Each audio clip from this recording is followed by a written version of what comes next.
कि दुनिया में जितनी बड़ी बड़ी मुसीबतें लोगों पे आई हैं उनमें जो वर्स्ट क्लैमिटीज़ आप इमेजिन कर सकते हैं वो ऐसे लोगों पे आई हैं जो तंज से बाज नहीं आते, और वो तंज जिससे आपको मिल भी कुछ नहीं रहा, सिर्फ एक सेकंड का ज़ुबान का चस्का है आपका जो पूरा नहीं हो रहा किसी तरह, और बार बार कहीं ना कहीं से उभर के आ जाता है। समझ नहीं आ रही थी क्या करना है, कहाँ जाना है, कोई मेंटोर नहीं है, आगे करियर की डायरेक्शन क्या है, क्या सारी ज़िंदगी टीचिंग ही करनी है, वगैरह वगैरह। बहुत डिप्रेशन था, एंजाइटी थी करियर के हवाले से, पर्सनल प्रोफेशनल लाइफ में चॉइसेस क्या करनी है, समझ ही नहीं आती थी कहाँ जाना है, और कोई बंदा नहीं था जिससे बात की जाए। और पेरेंट्स कहते थे पता नहीं तुमने क्या पढ़ लिया है, पता नहीं तुम क्या कर रही हो करियर में, पता नहीं तुम जाना कहाँ है, टाइम वेस्ट करती रहती हो फलानी कॉन्फ्रेंस में, फलानी वर्कशॉप में, फ़ायदा क्या है इन सारी चीज़ों का, भाई उसे कैसे रेलिवेंट है, वगैरह वगैरह। उस वक्त मुझे एक मेंटोर ने एक फ़िक्रा कहा बहुत सारी मोटिवेशनल टॉक के बीच में, जो अब तक मेरे साथ है। वो था कि अगर आप ईमान वाले हैं तो you can not afford to give up.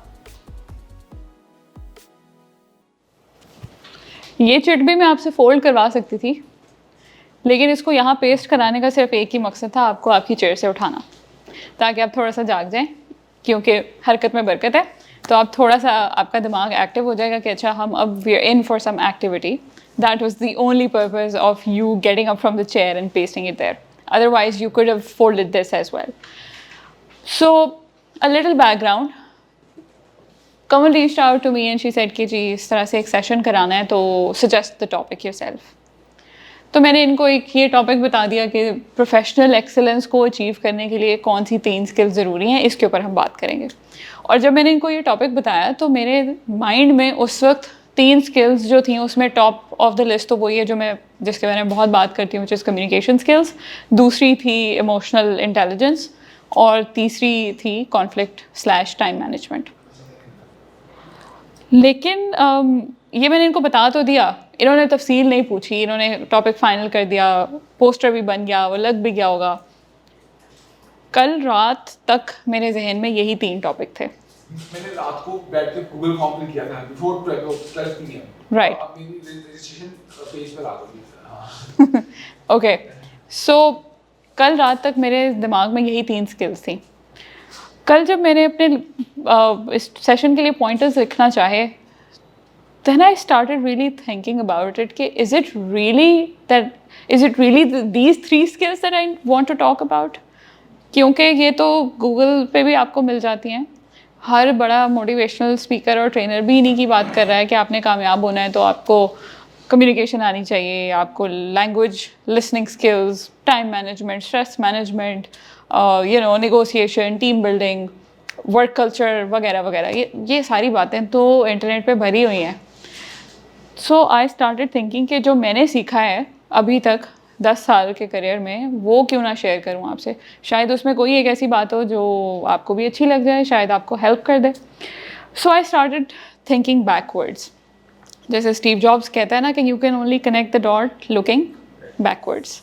जो काम आप अब तक कर चुके हैं, रेट्रोस्पेक्शन में देखेंगे तो आपको सेंस बनेगा कि ओके, अल्लाह ने इन सारी चीज़ों से, मेज़ेस से गुजार के आपको यहाँ तक लाया है for a purpose which I probably couldn't understand back then, but now when I look back, I do. Does that make sense for you guys? Yes. It does? Okay. I am going to break it down. हम skills की बात तो बाद में करेंगे, पहले तो ये बात करें कि excellence क्या होती है आपके नज़दीक। पहले अपना नाम बताएंगी? ज़ैनब। Excellence क्या होती है ज़ैनब?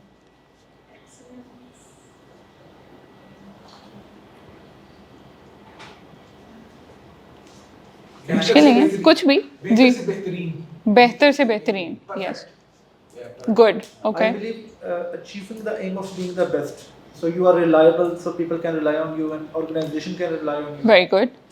किसी भी फील्ड के टॉप लेवल पे जाने की ट्राई करना या जाना। जाने की ट्राई कर, वेरी गुड, ठीक है जी सर। टारगेट को अचीव करना, इसके ऊपर आती हूँ मैं अभी थोड़ी देर में, बट ठीक है, क्लोज इनफ जी। आपका नाम? सदफ। सदफ। मैम, मुझे अपने गोल को अचीव करने के बारे में पता होना चाहिए कि हमारा ये रोड मैप, हम इस तरह से अपने गोल को अचीव करना है। ठीक है, आपके वाली बात ही की है इन्होंने, थोड़ा सा फ़र्क है लेकिन करीब करीब है जी सर। क्या नाम? एक्सेलेंस क्या है? एक्सपर्टीज की तरफ जाने बहुत सा ना हो एक्सेलेंस। एक्सपर्टीज़, किसी भी फील्ड की एक्सपर्टीज़ की तरफ जाना इज़ एक्सीलेंस, ठीक है, बिल्कुल ठीक है। मैंने कल जब ये पोस्ट रीशेयर की फाउंडेशन के पेज से अपने प्रोफाइल पे, तो उस actually that was the deal breaker for me, that was the tipping point which convinced me to think कि what do I want to talk about. तो मैंने उसमें लिखा कि एक्सेलेंस क्या है, क्या एक्सेलेंस की तारीफ़ वही है जो 3 इडियट्स में रैंचो ने की थी? उन्होंने कोई तारीफ़ बताई थी ना एक्सेलेंस की, कि सक्सेस के पीछे मत भागो, एक्सेलेंस का पीछा करो वगैरह वगैरह। तो क्या वही एक्सेलेंस है? और अगर हम पर्सनल या प्रोफेशनल लाइफ में एक्सेलेंस चाहते हैं तो एज अ पर्सन मेरे अंदर कौन सी ऐसी चीज़ होनी चाहिए जो कि मुझे बेहतर से बेहतरीन की तरफ लेके जाएगी? उसका रीज़न ये है कि हम दुनिया में कोई भी काम कर रहे होते हैं, चाहे वो जॉब है या बिज़नेस है या कुछ भी है प्रोफेशनल लाइफ में। Let's suppose you're spending 8 to 10 hours a day in your work, not personal life, but your professional side. That makes almost half of the chunk of your life. इसका मतलब है जो आप पर्सनल लाइफ में हो, professional life में भी वही रिफ्लेक्ट करोगे। ऐसा ही है ना? अगर कोई पर्सनल लाइफ में खड़ूस है तो वो प्रोफेशनल लाइफ में भी ज़्यादा देर तक ड्रामा नहीं कर सकेगा, कोई फेस या मास्क पुट ऑन नहीं कर सकेगा, उसका वो अंदर से वो निकल के बाहर आ जाएगा, and so on and so forth. So ऐसी कौन सी स्किल्स अपने अंदर या आदत अपने अंदर पैदा की जाएं जिसकी वजह से आप किसी भी फील्ड में काम कर रहे हो, आप एक्सेलेंस के लेवल तक पहुंच सको? और क्या एक्सेलेंस के कोई 1 2 3 4 डिफाइंड लेवल्स हैं? और क्या उसकी टॉप मोस्ट पीक या समिट भी है, जैसे K2 की है कि जी चोटी सर कर ली, तो क्या एक्सेलेंस की भी चोटी है जो सर कर ली जाएगी? तो कुछ थॉट्स हैं वो आपसे शेयर करती हूँ। अरस्तु ने कहा था कि we are what we repeatedly do. तो एक्सेलेंस जो है वो हैबिट है, कोई चीज़ जो आप मुस्तकिल मिजाजी से करते रहते हैं, राइट? ये तो हम अपने रिलीजियस लिटरेचर से भी सीखते हैं कि आपका कोई भी एक्शन बेशक थोड़ा हो क्वांटिटी में, लेकिन मुस्तकिल हो तो वो ज़्यादा पायदार भी होता है और फ़ायदेमंद भी होता है, राइट? ये मैंने उसी से डिराइव किया। एक सवाल है आपके लिए, आपके ख्याल में इसका क्या जवाब है? पैसे क्या दरख्तों पे उगते हैं? Not right. हम सब ने बचपन में या अभी तक भी इवन अपने पेरेंट्स से ये सवाल कभी ना कभी सुना है, जब हम पैसे ज़ाया करते हैं, फजूल खर्ची करते हैं, आजकल ख़ास तौर पे जब बिजली ज़ाया करते हैं, तो वो पूछते हैं कि पैसे क्या दरख्तों पे उगते हैं? मैंने एक्सेलेंस की बात करते करते एकदम ये क्या सवाल है, I wanted to share something else with you, क्योंकि मैंने अभी आपसे शुरू में प्रॉमिस किया ना कि ये एक टिपिकल किस्म का लेक्चर नहीं है on skills, it is going to be a mind awakening discussion for you. Just like I told you, I've been into trainings for about 10 years now. So when I started trainings, I was training people for language. Why? Because I am certified from Arizona State University in TESOL, and TESOL is teaching English to the speakers of other languages. जैसे कि हम सब. Yes. So language में जब literature, English literature पढ़ाते हैं तो उसमें बहुत सारी लिटरेरी डिवाइसेस भी पढ़ाते हैं, जिसको उर्दू में आप कह लो फिगर ऑफ स्पीच, मुहावरतन। एग्जाम्पल देती हूँ, जैसे अगर मैं ये कहूँ कि इनके दांत मोतियों की तरह सफ़ेद हैं, तो ये सिमिली होगा जो शायरी में, कहानियों में बहुत इस्तेमाल होता है अंग्रेज़ी में, तो इसको कहते हैं लिटरेरी डिवाइस है। अगर मैं ये कह दूँ इनके दांत मोती हैं बिल्कुल, तो ये मेटाफोर होगा जिसको उर्दू में तशबीह कहते हैं, ये भी लिटरेरी डिवाइस है। इसी तरह की जो सवाल है पैसे क्या दरख्तों पे उगते हैं, ये एक ऐसा सवाल है जिसका रियली कोई जवाब नहीं है, ये खुद अपने आप में जवाब है। इसको अंग्रेज़ी में कहते हैं रिटोरिकल क्वेश्चन। रिटोरिकल क्वेश्चन किसी भी चीज़ को सिखाने का एक बहुत अच्छा तरीका है जिसमें आपका मकसद सवाल का जवाब लेना नहीं होता। रिटोरिकल क्वेश्चन का मकसद होता है कि आपकी थॉट को जगाया जाए, जैसे अभी मैंने आपको वहाँ तक उठा के आपको जगाया, या फिर कोई पॉइंट मेक करना, you know, just to make a point. Because इसका ऑब्वियस जवाब है नहीं, it's not even possible in this world, but I'm asking this question apparently silly but I am asking this just to make a point कि भाई नहीं उगते तो ज़ाया करना बंद करो, राइट? मैं ये अंग्रेज़ी की डिस्कशन क्यों कर रही हूँ एक्सेलेंस के टॉपिक में, इसका एक रीज़न है. Are you familiar with this verse? हम सब ने सूरह रहमान की रेसिटेशन की भी है बहुत बार, सुनी भी है बहुत बार. But this one verse strikes a lot. हालांकि this is not the highlight of the surah. The highlight of the surah is another ayah which is repeated so many times. And which one is that, ma'am? सूरह रहमान में एक आयत है जो बार बार आई है.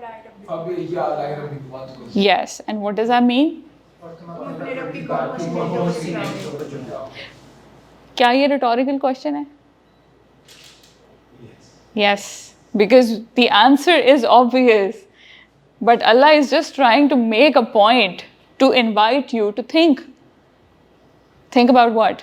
कि भाई नेमतों से तो पूरी दुनिया भरी पड़ी है, आप दुनिया को छोड़ दें, आप अपनी बॉडी के ऊपर गौर कर लें तो आपको ऐसी ऐसी नेमत समझ में आएगी अगर आप सोचने के काबिल हैं, रिसर्च करने के काबिल हैं या रिसर्च पढ़ने के काबिल भी हैं कि आपकी अकल दंग रह जाएगी. Because there is a lot of stuff that human can not replicate. अभी जैसे वो सिंथेटिक स्किन भी बनाने की कोशिश कर रहे हैं जो ब्रीदेबल हो, जिसमें पोर्स हों, जिससे स्वेट भी होता हो, जिसमें सेंसरी फीलिंग्स भी होती हों, जो स्किन की तरह स्ट्रेच और बैक भी हो सके वगैरह वगैरह. लेकिन this is just one step. This just so much that we can not replicate as nature. So अल्लाह ताला ने ये आयत तो बहुत बार बोली है. तो सूरह रहमान की अगर मैंने बात करनी थी तो मुझे वो आयत लिखनी चाहिए थी, लेकिन मैंने ये आयत लिखी है. और इसका मकसद ये है कि बहुत बार हम एहसान किसी ऐसी चीज़ को समझते हैं जैसे मैंने आपको कोई फेवर कर दिया, राइट? उर्दू में हम इसी को कहते हैं ना, मेरे पे प्लीज़ एक एहसान करें, मुझे यानी फेवर करें, राइट? कोई ऐसी चीज़ जिसके बदले में आप कुछ एक्सपेक्ट ना करें, बस वो फेवर मुझे कर दें बिकॉज़ वो मुझे चाहिए, मुझे इस वक्त ज़रूरत है, आपकी बड़ी मेहरबानी होगी, आपका बहुत एहसान होगा, ये फेवर कर दें. उर्दू में हम एहसान का मतलब इसके अलावा कुछ समझते नहीं हैं, जबकि इसकी डेफिनेशन तो इससे बहुत आगे है. एहसान का वर्ड निकला है हुस्न से. यू आर फेमिलियर विद हुस्न, राइट? सुना है ना वर्ड? आपको पता है कि उर्दू जो है वो बहुत सारी ज़ुबानों से मिलके बनी है, जिसमें से अरबी भी एक है. अरबी और उर्दू के बहुत सारे ऐसे लफ्ज़ हैं जो आपको मिलते जुलते नज़र आते हैं. मैं एक सादा सी एग्जाम्पल लिखती हूँ.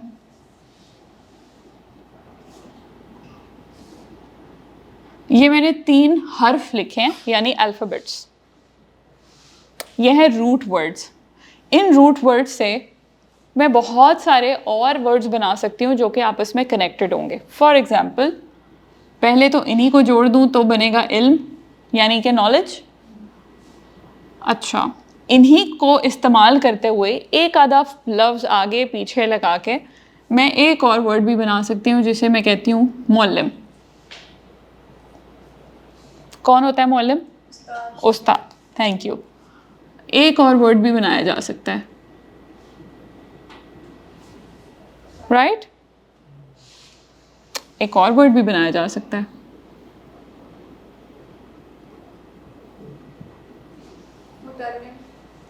अगर आप देखें तो इन चारों वर्ड्स में रूट वर्ड्स या अल्फ़ाबेट्स 3 ही हैं, आइन, लाम और मीम. तो जो भी लफ्ज़ इन तीनों से मिलके बनेगा it would have something to do with knowledge. Knowledge, somebody who gives the knowledge, information that leads to knowledge, तालीम that compiles all the knowledge. Make sense? एक और एग्जाम्पल,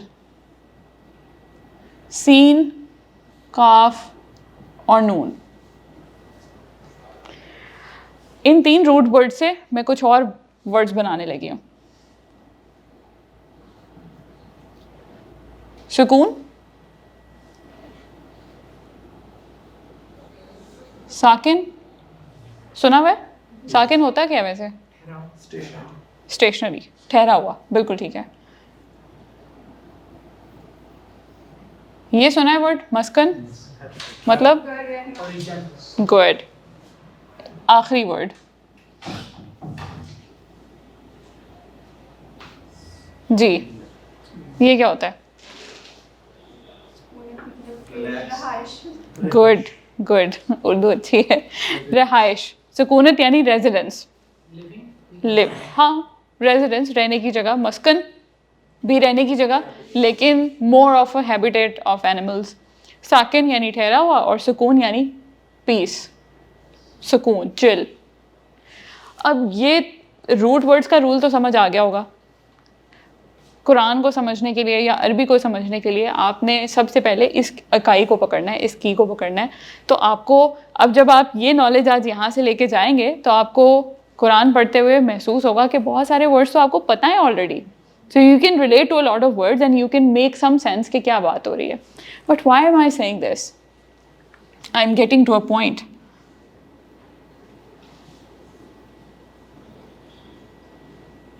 मैंने 3 और रूट वर्ड्स लिखे हैं। इनसे पहला वर्ड तो मैं बनाती हूँ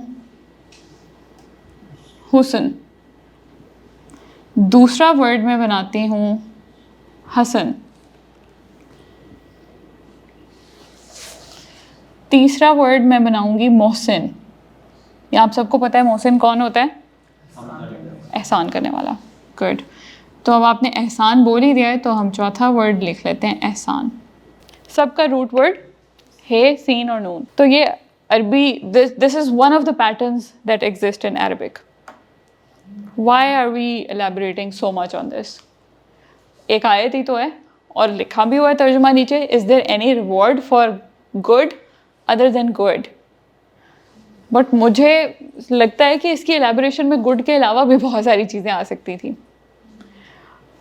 जब हम एहसान की बात करते हैं उसका मतलब होता है एक चीज़ को उस लेवल पे जाके करना कि आपकी पर्सनल कैपेसिटी में, यानी अगर आपको मैंने एक टास्क दिया है, आपकी पर्सनल कैपेसिटी, आपकी इंटेलिजेंस, आपकी एक्वायर्ड लर्निंग, आपकी एक्सपर्टीज़ में जितना बेस्ट पॉसिबल है उस लेवल पे जाके वो काम करना कि अगर आपको मैं दोबारा कोई और बंदा वो काम करने के लिए बोले तो आप उससे बेस्ट ना कर सको। That is your absolute best.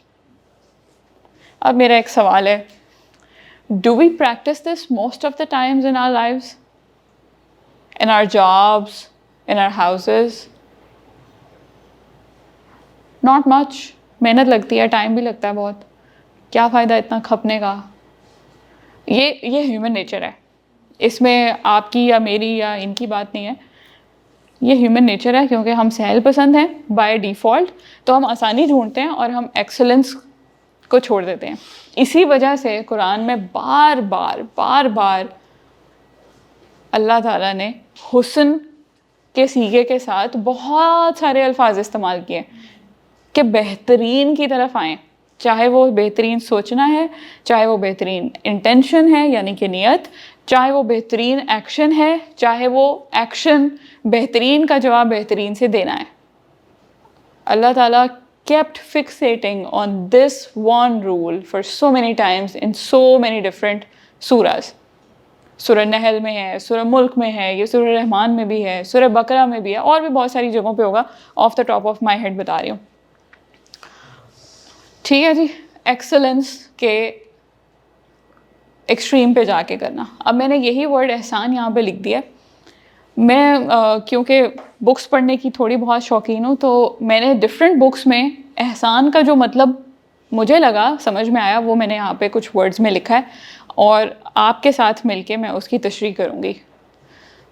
पहला मतलब तो था एक्सेलेंस, दूसरा मतलब था परफेक्शन जो आपने कहा, तीसरा मतलब था ब्यूटी, जो करें उसमें खूबसूरती नज़र आए। बैलेंस नहीं होगा, सिमेट्री नहीं होगी तो खूबसूरती भी नहीं होगी, राइट। हार्मनी को मैं भी डिफ़ाइन करती हूँ कि हम इस पे इतना ज़ोर क्यों देते हैं। डिसिप्लिन का मतलब कायदा, मुकर्रर, अंदाज़ा। इम्प्रूवमेंट, जो हम सबको करने की ज़रूरत है, क्योंकि अगर हमने एक्सेलेंस तक पहुंचना है तो जब तक उसको फाइन ट्यून नहीं करेंगे अपनी प्रोटोटाइप को, एक्सेलेंट रिजल्ट नहीं मिलेगा। और फिर है drive, the motivation from inside of you to continue to improve, and then comes the will power. If you don't have that willpower which is necessary for your improvement, how will you reach excellence? क्योंकि बहुत सारी different किताबों से मैंने अखज़ किए हैं ये सारे words, तो मैंने सोचा कि ये सब इसके meaning में fall करते हैं, so why don't we write it? अब ये जो harmony है, जब मैंने harmony लिखा तो मेरे जहन में ना एकदम visualization आई। आप लोगों ने art of visualization के बारे में सुना है? क्या होता है sir? Before achieving something you have to visualize, यानी कि मैदान में जंग जीतने से पहले अपने दिमाग में जीत लो जंग, ताकि आपको वो करना आसान हो जाए। बिल्कुल ठीक है, लेकिन आप ज़रा ज़्यादा बड़े मकसद की तरफ चले गए, थोड़ा सा इसको टोन डाउन करें। विजुअलाइजेशन अभी राइट नाउ इस सेटिंग में कैसे हो सकती है? तो भी फर्ज करें कि मैंने कल काम करना है, प्रोएक्टिव अप्रोच बनाना, उसको माइंड में सोचना कि वो कैसे कैसे मैंने जाके वो उसको फुलफिल करना है। जैसे लेक्चर था आपका, रात को उसको माइंड को सोचा, देखा कि जो वो लेक्चर होगा, थोड़ी सी रिसर्च वर्क किया, यूट्यूब से देखा कि मैम की कौन सी लेक्चर्स ऑलरेडी यूट्यूब पे available. Oh good. Facebook planning and future planning, या अपने फ्यूचर को प्लान करना फेसबुक के थ्रू या व्हाट्सएप के थ्रू, या जो इवेंट्स आ रहे होते हैं, जो सोशल मीडिया हैंडलिंग चल रही होती है, या आपका लेक्चर मैंने फेसबुक पे देखा तो मैंने प्लान किया कि फॉर्म मैं फिल करता हूँ, राइट, फिर सुबह यहाँ पर आता हूँ। ठीक है सदफ, क्या? Oh that's not an option. मैं बताती हूँ। विजुअलाइजेशन, आप लोग बहुत सीरियस जवाब दे रहे हैं, थोड़ा सा टोन डाउन करें इस जवाब को। विजुअलाइजेशन का मतलब ये होता है कि अगर मैं कोई बात कर रही हूँ, जैसे मैंने अभी डॉट्स कनेक्ट किए हैं, तो आपकी विजुअलाइजेशन की पावर अगर स्ट्रॉन्ग है तो आपको अपने दिमाग में वो फ्लो चार्ट बनता हुआ नज़र आएगा। ये इतनी पावरफुल स्किल है कि अगर आपके पास ये स्किल है तो आप दुनिया में कुछ भी अचीव कर सकते हैं। और ये मैं बड़ी ज़िम्मेदारी से ये स्टेटमेंट कह रही हूँ, क्योंकि अल्लाह ने हर इंसान के अंदर ये पोटेंशियल रखा है कि वो कुछ भी अचीव कर सकता है। लेकिन उससे पहले आपको एक साइंटिफिक फैक्ट बताती हूँ, मज़े की बात। अभी कुछ दिन पहले एक पॉडकास्ट था, तो उसमें इंटेलिजेंस की बात हो रही थी, तो मैंने कहा कि अल्लाह ने हर इंसान को ना इक्वल अपॉर्चुनिटी दी है टू ग्रो, लेकिन उसके पीछे एक छोटा सा हिकअप भी है। वो हिकअप ये है कि आप में से कोई भी उतना ही इंटेलिजेंट होगा जितनी आपकी मदर इंटेलिजेंट है। फादर के इंटेलिजेंट होने से कोई फ़र्क नहीं पड़ रहा, बिकॉज आपके डीएनए में इनहेरिट होके जो इंटेलिजेंस का पोटेंशियल आता है वो आपकी मदर के सेल्स के माइटोकॉन्ड्रिया में से आता है। बायोलॉजी की स्टूडेंट हूँ, मैं आपको बता रही हूँ, फादर से नहीं इनहेरिट होता। इसका मतलब है, अगर इसको यहाँ ड्रॉ करना चाहें, ये था बेस लेवल 0, ये रहा 50 और ये रहा 100। मैंने ये कैसे कह दिया? देखें, हम में से कोई स्कूल जा पाता है, कोई नहीं जा पाता, कोई यूनिवर्सिटी तक पहुँचता है, कोई नहीं पहुँचता, किसी के पेरेंट्स हायर एजुकेशन अफोर्ड कर सकते हैं, किसी के नहीं कर सकते। एंड इवन सो मेरे पेरेंट्स मुझे पाकिस्तान की यूनिवर्सिटी अफोर्ड कर सकते थे, मेरी फेलो के पेरेंट्स उसको बाहर भेज सकते थे। तो पोटेंशियल में तो भाई बहुत फ़र्क है। और ये सर्कमस्टांसेस, ये दुनिया अल्लाह ने ही बनाई है, तो अल्लाह ने तो हर एक को इस हिसाब से इक्वल अपॉर्चुनिटी नहीं दी तरक्की करने की। जबकि मैं कह रही हूँ कि ऐसा नहीं है, अल्लाह ने हर इंसान को इक्वल अपॉर्चुनिटी दी है तरक्की करने की। क्यों? आप यहाँ पे हैं, अल्लाह ने जब आपको तख्लीक किया तो आपको इस पॉइंट पे ले आया आपके मदर के IQ से। तो यहाँ पे मैं लिख देती हूँ IQ आपको पता ही है क्या होता है? इंटेलिजेंस कोशेंट है। यस, इंटेलिजेंस कोशेंट है। कोशेंट का मतलब है कोई भी चीज़ जो मैप की जा सकती है या मेजर की जा सकती है, उसको स्कोर किया जा सकता है। ऐसे ही है ना, क्वांटिफाई किया जा सकता है। ये 50 से 100 का जो खाना है, इसमें कुछ लोग कामयाब होते हैं और बहुत सारे लोग कामयाबी का रास्ता ही ढूंढते रह जाते हैं। ऐसा क्यों? ऐसा इसलिए कि यहाँ इस पूरे एरिया के अंदर जो चीज़ काउंट करती है वो क्वांटिफाई हो ही नहीं सकती। You cannot quantify. You cannot measure it. You cannot score it. You cannot weigh it. तो क्या चीज़ है जो वे नहीं हो सकती? वो है आपकी acquired learning. Acquired learning. वो learning जो आप 50 पॉइंट के IQ को इस्तेमाल करते हुए एक्वायर कर सकें और रिटेन कर सकें और फिर उसको अप्लाई कर सकें. ये 3 स्किल्स अगर आपने सीख ली तो आपको यहाँ जाने से कोई रोक नहीं सकता, क्योंकि अल्लाह ने आपको थ्रेशोल्ड पे पहुँचाया है, इक्वल अपॉर्चुनिटी दी है आप सबको. यहाँ के पार्ट में जो एक्वायर्ड लर्निंग है उसमें हम लोग लेड बैक हो जाते हैं. क्यों? क्योंकि हम आसानी पसंद हैं, क्योंकि हमें लगता है excellence is either a waste of time and energy और इट्स अ लग्जरी. जब हमारा कुछ दुनिया में 1-2 दफ़ा ज़िंदगी में बेस्ट करने का दिल करेगा तो हम एक्सेलेंट काम कर लेंगे, अदरवाइज़ हम गुजारा काम करके ठीक है. ऐसे ही है ना, ऐसे होता है. अगर आपने इस फासले को तय कर लिया, इसका मतलब है आपका मसला हल हो गया. लेकिन एक्वायर्ड लर्निंग के लिए सबसे पहले आपका क्या होना ज़रूरी है आपके पास? मैं आपसे सुनना चाहती हूँ. Fundamental knowledge. वो तो है, हो गया. अच्छा, यहाँ पे इस थ्रेशोल्ड के ऊपर सिर्फ वो नहीं है जो अल्लाह ने आपको IQ दे दिया, वो भी है जो आपको बेस लाइन है कि आपके एनवायरनमेंट से मिल गया. एक ऐसा बच्चा जो स्कूल नहीं भी गया लेकिन वो स्ट्रीट स्मार्ट है, उसके पास वो स्किल्स होंगी जो शायद आपके मेरे पास नहीं हो. ठीक है, so you have different skill set, yes, but at least you are at the base line. 50 से 100 के बीच में कम्युनिकेशन भी इम्पॉर्टेंट है, टीम बिल्डिंग भी इम्पॉर्टेंट है, पीपल स्किल भी इम्पॉर्टेंट है, स्ट्रगल भी इम्पॉर्टेंट है, लर्निंग हाउ टू लर्न भी इम्पॉर्टेंट है, टाइम मैनेजमेंट कैसे करनी है, स्ट्रेस मैनेजमेंट, EQ, पूरी दुनिया इन पे बात कर रही है, ज़रूरी है बिल्कुल. लेकिन उससे पहले एक और चीज़ ज़रूरी है और वो हम भूल जाते हैं. तो अब हम इस टूल किट में देखने वाले हैं कि कौन से ऐसे 3 टूल्स हैं जो आपको 100 पे ले जाने में हेल्प करेंगे. Let's do something that we've never done before. At least I think Pakistan में तो इसका कॉन्सेप्ट बहुत ही कम है.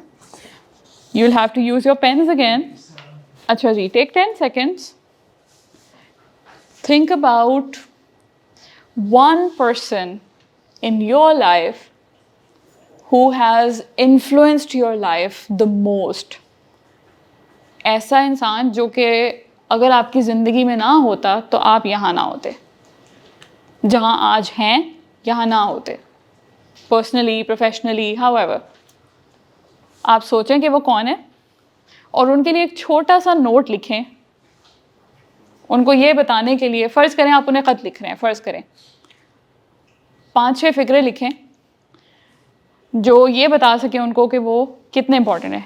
और क्योंकि लोग कम हैं तो मैं चाहूँगी कि आप में से हर एक अपने नोट को पढ़े, लेकिन ऐसे नहीं है. ये बताएं कि जो आप जिस इंसान के नाम आपने लिखा है ये नोट, क्या वो व्हाट्सएप पे हैं? नो? अरे फ़ोन पे तो हैं, फ़ोन पे भी नहीं है. ओह, दैट्स अ डिफरेंट केस. उनकी डेथ हो गया, कोई बात नहीं, चलेगा. 2-3 लोग तो ऐसे होंगे ना जिनके व्हाट्सएप पे मौजूद हैं, right? Can you please read it out to us?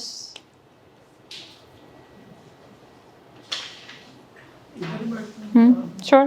First ये था कि एजुकेशन, मेरी मदर की कोशिश थी कि मैं इनको अच्छी से अच्छी तालीम दूँ.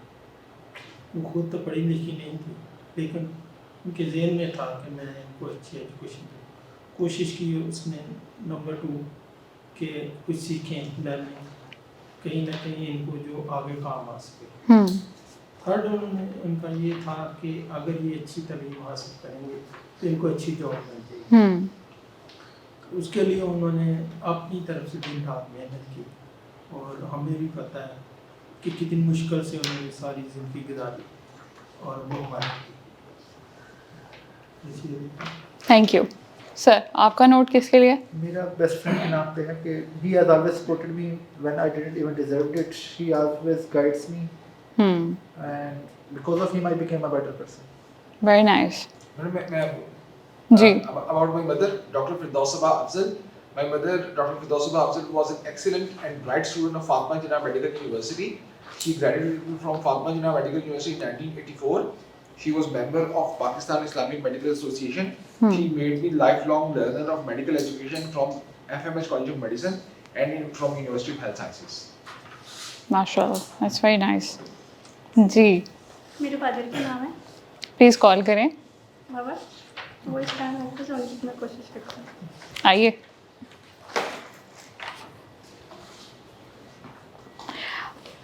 You know why are we doing this? Because most of the times we are so stuck up in our lives that we generally don't express it to people who mean the most to us. By doing this, I am just giving you a message to do it more often. I do it every day, many times a day. I can show you the proof. अगर आप साल में पहली दफ़ा कर रहे हैं ये, तो उन्होंने सबसे पहले पूछना आपने क्या किया है. ये जो इतना मक्खन लग रहा है आज पहली दफ़ा, ये क्यों हो रहा है? जी सर, आपने किसको लिखा है? अपने बड़े भाई वो ऑफिस में बस मैं थोड़ा सा बता देती हूँ. बताएं, प्लीज़ बताएं. मैं ये बताना चाहती हूँ कि मेरे बाबा पुलिस ऑफिसर में हैं और वो एक ऑनेस्ट पुलिस ऑफिसर हैं और मैं इस पर बहुत ज़्यादा प्राइड फील करती हूँ.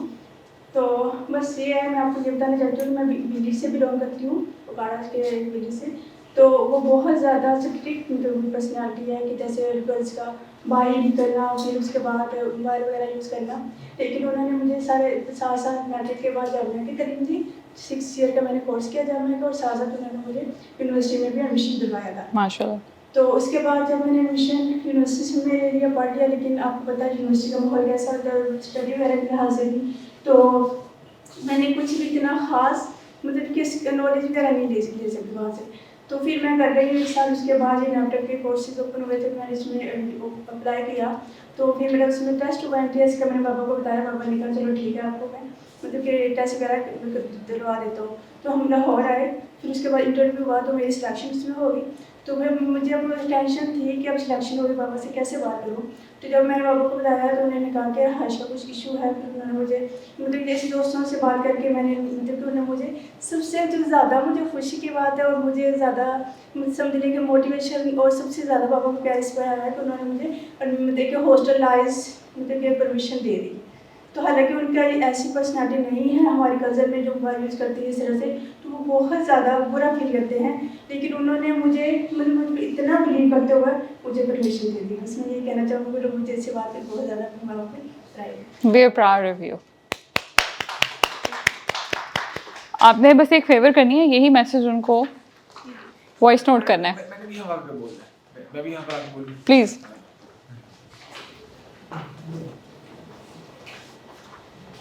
Hello, Assalamualaikum. I am Mohammad Bilal Afzal from University of Lahore.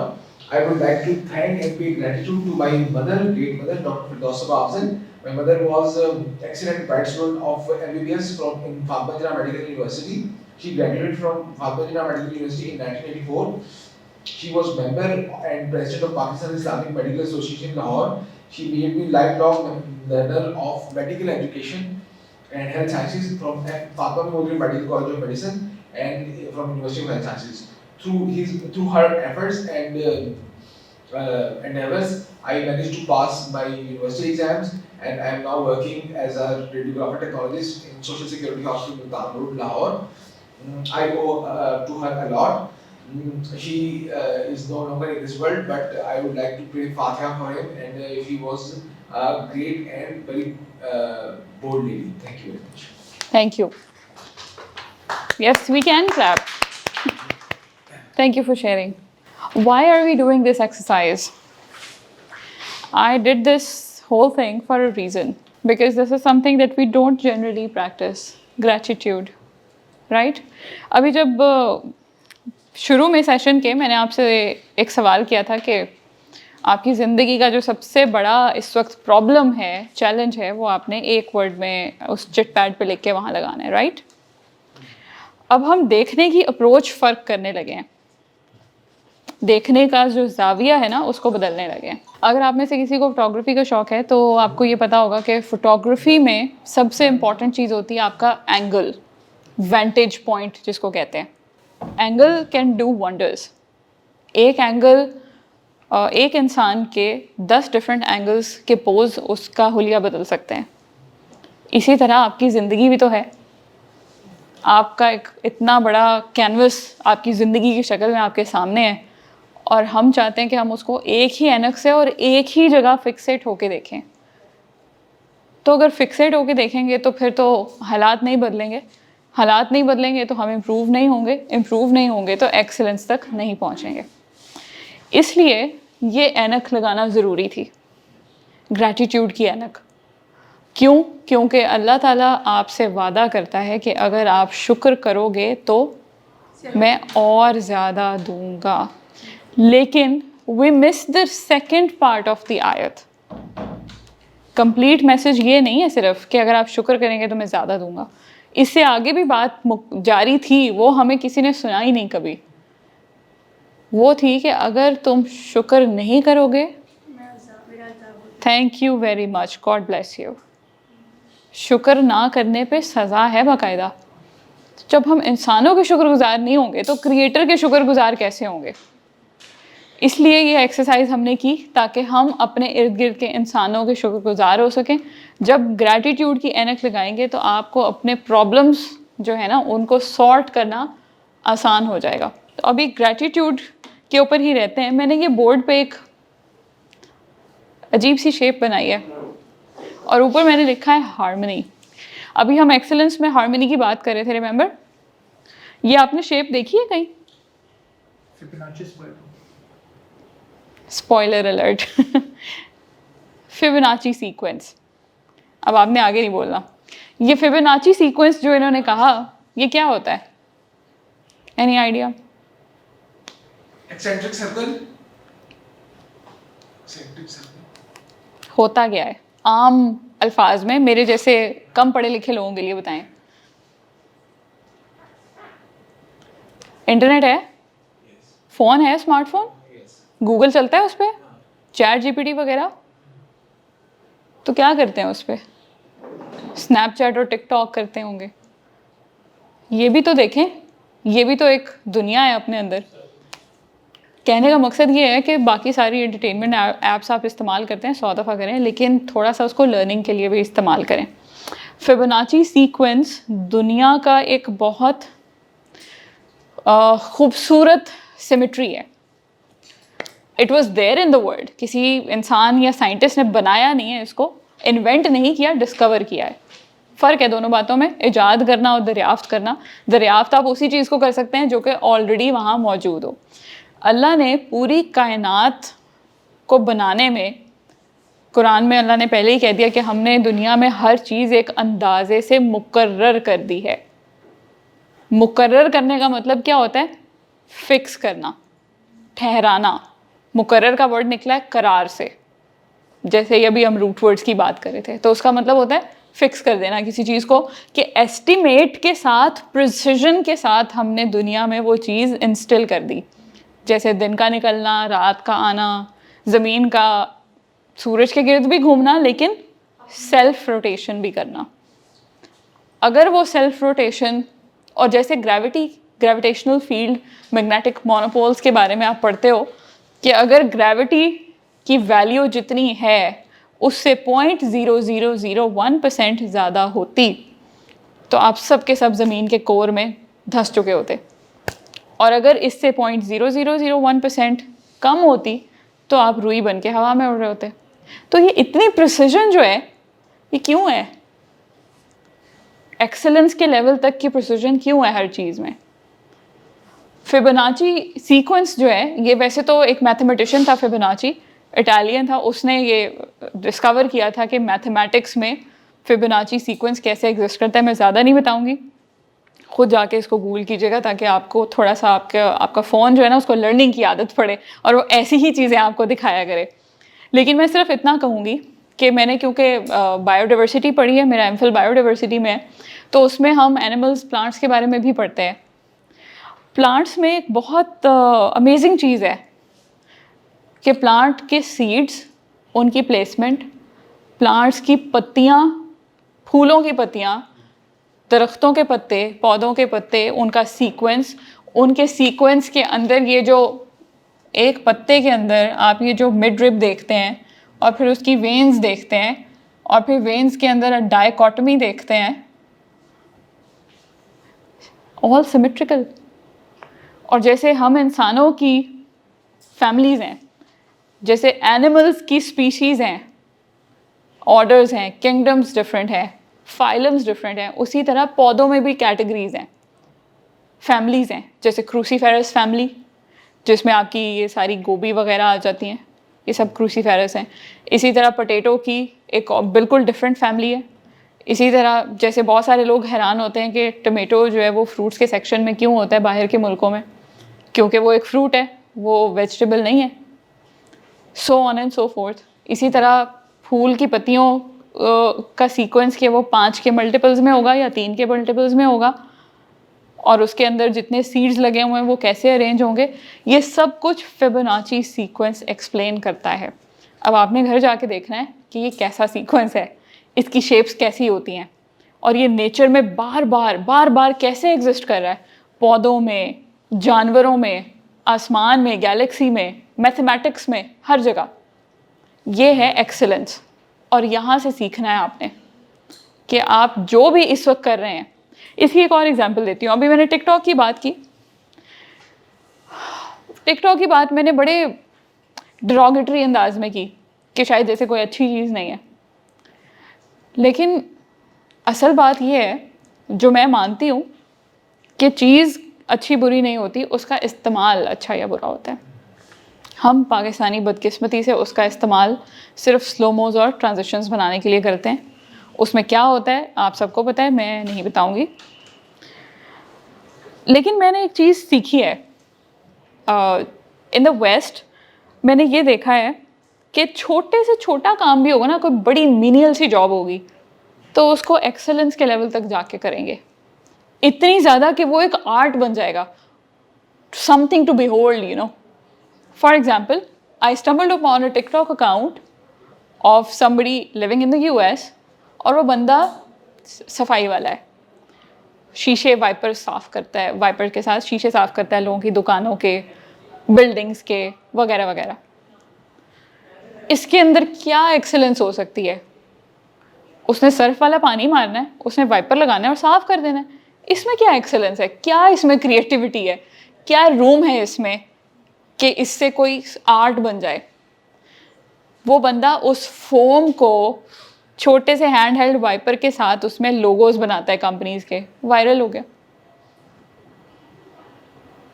एक और वीडियो देखी, उसमें एक आदमी अपनी छोटी सी, बिल्कुल छोटी सी शॉप में कारपेट साफ कर रहा है।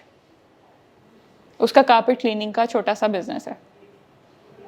कारपेट क्लीनिंग, और let alone carpet cleaning, cleaning के अंदर क्या ऐसी साइंस हो सकती है कि वो वायरल हो जाए?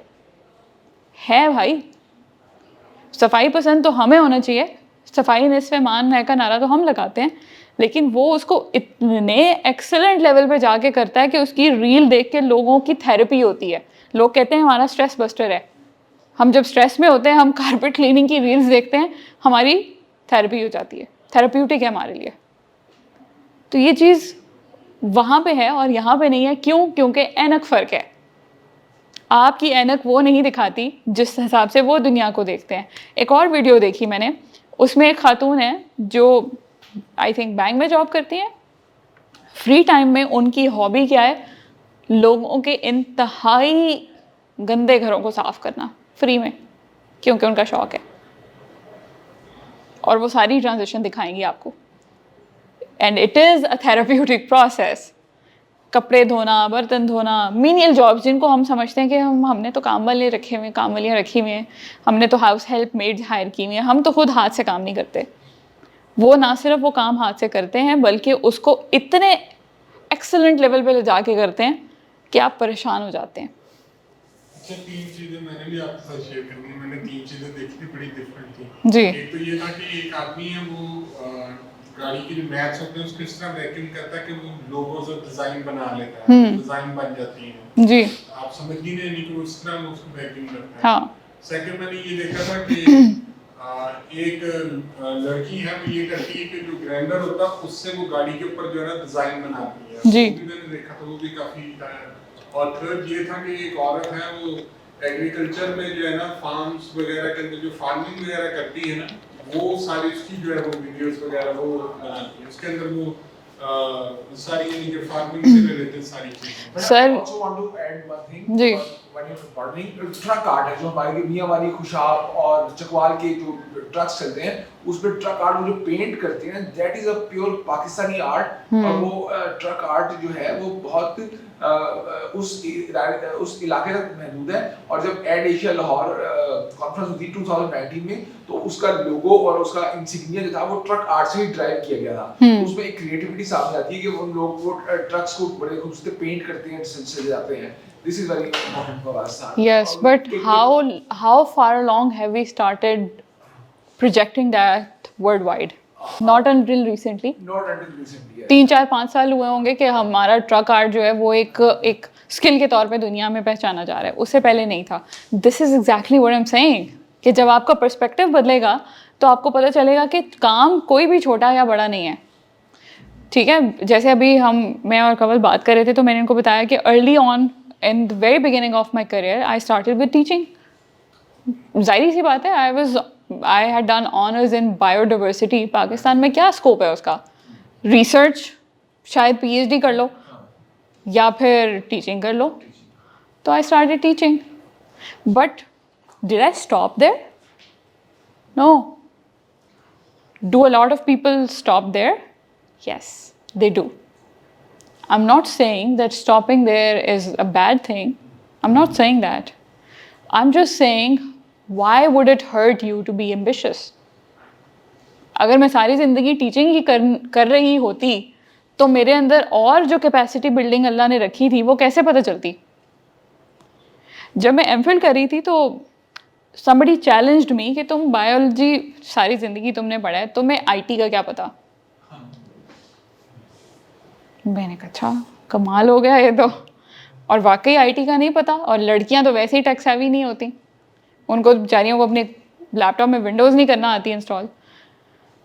सो I took upon myself the challenge, and the first answer to that challenge was when I completed the Microsoft certifications उसी साल 80% प्लस के साथ, और ब्रेन ड्रम्स करके नहीं, रट्टा मार के नहीं, सीख के। And then I started learning how to code, how to build a website, how to work. Abhi recently I've learned how to work on Flutter. I'm equally good at Figma. I can design my own collateral. So you can imagine I'm good at Canva, I'm good at Adobe. Biology पढ़ ली तो क्या हुआ? इसका मतलब ये है कि अगर मैं टीचिंग की एग्जाम्पल आपको मैं इसलिए दे रही थी because early on I was teaching. अब यहाँ से क्योंकि दुनिया तो आपकी सक्सेस, या आप हम खुद भी अपनी सक्सेस नापते हैं अपनी सैलरी से, अपने पे चेक से। So when I started doing it in 2014 I was drawing a salary of 8,000 rupees. उस टाइम पे भी कम थी, ये बहुत कम थी, ऐसे नहीं होता। लेकिन हमारा वो जो एक इल्यूजन होता है ना कि हम डिग्री करके जाएंगे और बस दुनिया हमारे कदमों में होगी, वो इल्यूजन टूट जाता है। फिर आपको मिलता है एक रियलिटी चेक, आपके ऊपर है। अब आप यहाँ पे मौजूद हो, डिग्री आपके पास है, बेस लाइन ज़हीन भी हो, थोड़े बहुत ज़हीन हो तो आपने 3.7 GPA ले लिया ना, ऑब्वियसली। ज़हीन ना होते तो फिर रहे होते बेचारे कहीं 1-2 समथिंग के ऊपर। लेकिन क्या ये काफ़ी है? नहीं। बहुत लोगों के लिए होता है काफ़ी, लेकिन मेरे लिए काफ़ी नहीं है। और आप सब यहाँ पे मौजूद हैं, इसका मतलब है आपके लिए भी काफ़ी नहीं है। वरना आपको क्या पड़ी थी कि आप सुबह 10 बजे ये इस चीज़ को सीखने के लिए आए? जो चीज़ क्वांटिफाई नहीं हो सकती, जो आपके रेज्यूमे में नहीं जा सकती, यू नो, इसका मतलब ये है कि you are also one of those people who are ambitious enough to keep learning. This is how I was when I graduated. मेरे काम की बात है, मेरे फील्ड से रेलेवेंट है या नहीं है, मैंने जाना है और मैंने बैठना है और मैंने सीखना है, क्या पता कहीं काम आ जाए। ये बिल्कुल उसी तरह है जैसे अभी मैंने स्टीव जॉब्स की एग्जांपल दी थी। स्टीव जॉब्स ने कनेक्टिंग द डॉट्स वाली बात क्यों कही थी, आपको याद है? कनेक्टिंग द डॉट्स वाली एग्जांपल किस बात से की थी ये बात उन्होंने? जब उन्होंने लाइफ इवेंट्स को बैकवर्ड किया था ना कि वो तो है ही obviously, but he quoted an incident from his life. जब एप्पल से निकाल दिया गया था। नहीं, उन्होंने ये इसलिए कहा था because he developed the computer system, right? कौन सा कंप्यूटर बनाया था? एप्पल, मैकिन्टॉश, एप्पल वगैरह। लेकिन उससे पहले जब वो ये सिस्टम डेवलप कर रहे थे, किसी भी सिस्टम की जान होती है उसकी टपोग्राफी, फॉन्ट। उनको ये फॉन्ट डेवलप करने में हेल्प किया किस चीज़ ने? Back in the days when he was a student and he was about to drop out, he took a calligraphy class in the college. At that time उनको लगा कि मतलब क्या pointless सी बात है, calligraphy मैंने कहाँ ही इस्तेमाल करनी है। लेकिन later in life it helped. It helped so much that he developed a system based on that. पूरी उस system की जान है font आपका, और वो font उनकी calligraphy से उनको help मिल गया क्योंकि उन्होंने पहले पढ़ा हुआ था। This is exactly the glasses that you have to put on. Accept everything that's coming your way. Offer gratitude and appreciation because that's going to go a long way. Madam वो जो font size से उससे उनको उनका क्या मिल गया उनको? उन्होंने कॉलेज में कैलीग्राफी की क्लास ली थी। अब जो डिग्री वो कर रहे थे कैलीग्राफी उससे बिल्कुल रेलेवेंट नहीं थी। तो हमारे जैसा बंदा सोचेगा कैलीग्राफी पढ़ने कहाँ चले गए, इसका क्या काम है? लेकिन जब वो सिस्टम डेवलप कर रहे हैं माइक्रोसॉफ्ट का, उस टाइम पे उनको वो कैलीग्राफी की वजह से टाइप फेसेस, फॉन्ट्स को डेवलप करने में आसानी हुई। ये जो आज आप इतने plethora of hundreds of fonts देखते हैं, कहीं से तो आए हैं ना ये। तो वो उनके कैलीग्राफी के एक्सपीरियंस ने उनको प्ले अराउंड करने के लिए ग्राउंड दिया। अगर पता ना होता तो कैसे करते? How many of you know how to cook?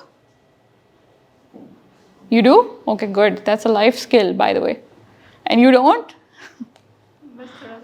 अच्छा, जेंडर डिस्पैरिटी नहीं है, लेकिन वैसे ये लाइफ स्किल है, सबको आनी चाहिए।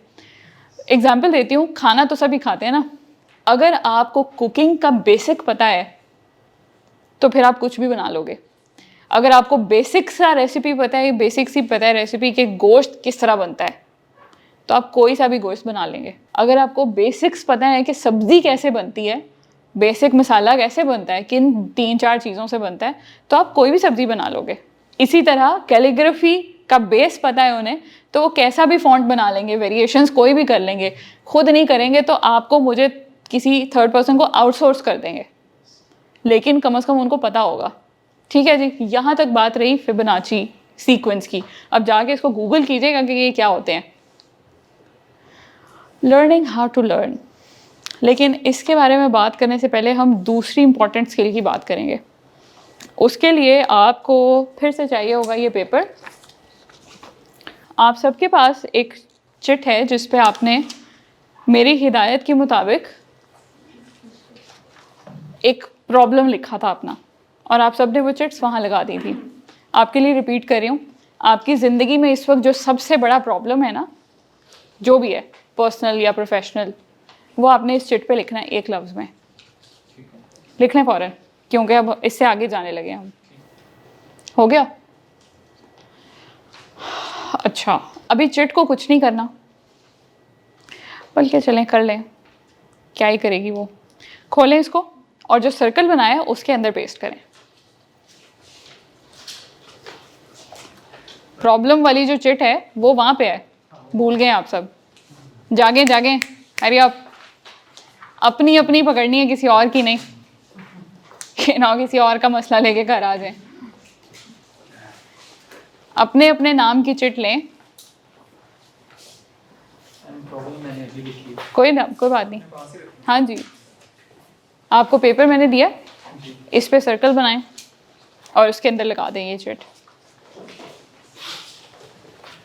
माइक्रोसॉफ्ट का एग्जाम सर्टिफिकेशन कहाँ से किया आपने? यहाँ पे पाकिस्तान में नस्ट उसका सेंटर बनता है। जी जनाब, लगा लिया। अच्छा, अब आपने 1 मिनट के लिए प्रॉब्लम इग्नोर करना है। दायरे के बाहर जितनी भी स्पेस बची है पेज पे 10 ऐसी चीज़ें लिखें, 10 ऐसी चीज़ें जिसके लिए आप थैंकफुल हैं, जो आपकी ज़िंदगी में इम्पॉर्टेंट है। वो कोई स्किल भी हो सकती है, पैसे भी हो सकते हैं, इंसान भी हो सकता है, कोई कुछ भी, कोई भी पॉजिटिव चीज़ जो आपकी ज़िंदगी में है। आपकी डिग्री भी हो सकती है, कुछ भी हो सकता है, दोस्त भी हो सकते हैं। जी, 10 ऐसी चीज़ें जो आपके नज़दीक आपकी ज़िंदगी में वैल्यू एडिशन है, आसानी है या पॉजिटिविटी है। नहीं नहीं, एक एक वर्ड बस। अगर एक्सप्लेनेशन लिखनी है वो हम अभी डीब्रीफ में करेंगे, लिखने की ज़रूरत नहीं है, डिस्कशन में हो जाएगी एक्सप्लेनेशन। प्रॉब्लम को बिल्कुल इग्नोर करें और 10 चीज़ें लिखें जो पॉजिटिव हैं आपकी ज़िंदगी में। 7 हुई है, इससे ज़्यादा नहीं। 10 हो गए। चश्मे का नंबर बढ़ने की ज़रूरत है आपके। ठीक है, okay, time's up, time's up. Please close your pens, close your pens please. Sir ji, time's up. Done है। मैंने यहाँ पे कुछ लिखा है, does this seem familiar to you? Indeed, with every challenge comes the solution. सुनी सुनी लग रही है? कहाँ सुनी है? कौन सी आयत? बेशक मुश्किल के साथ आसानी ना मालूम, अलग नशना। इन्ना माल उसरी उसरा, बिल्कुल याद आ गई फाइनली उनको। आखिर तक पहुँचते पहुँचते याद आ गई है। But yes, what we used to miss, जब अभी कुछ सालों से मैं ये देख रही हूँ कि अब हम सही तर्जुमा करने लग गए हैं, वरना हम कहते थे हर मुश्किल के बाद आसानी होती है, हौसला। But we were missing the real message, and the real message was this: it's not coming after, not a day after, not a month later, not a year later, it's with it, it's right with it. Problem, solution, they're with each other. You only have to find it. How would you be able to find it if you don't have the right kind of glasses? अगर आप Ice Age 3 देखने जा रहे हैं और आप उसको सही मायनों में enjoy करना चाहते हैं और आपके पास 3D glasses नहीं है, क्या फ़ायदा? राइट? इसी तरह अगर आप ज़िंदगी में मसला देख रहे हैं, सॉल्यूशन वही है, उसी सफ़े पे। Can I please have this? Chit नज़र आ रही है? प्रॉब्लम, सॉल्यूशन यहीं से निकलेगा। निकालना कैसे है ये आपको पता, अगर नहीं पता तो पता करना पड़ेगा। बिल्कुल उसी तरह जैसे फिबोनाची सीक्वेंस का नहीं पता तो पता करना पड़ेगा। प्रॉब्लम नज़र आ रहा है, सॉल्यूशन यही है। एग्जाम्पल से बताती हूँ कैसे।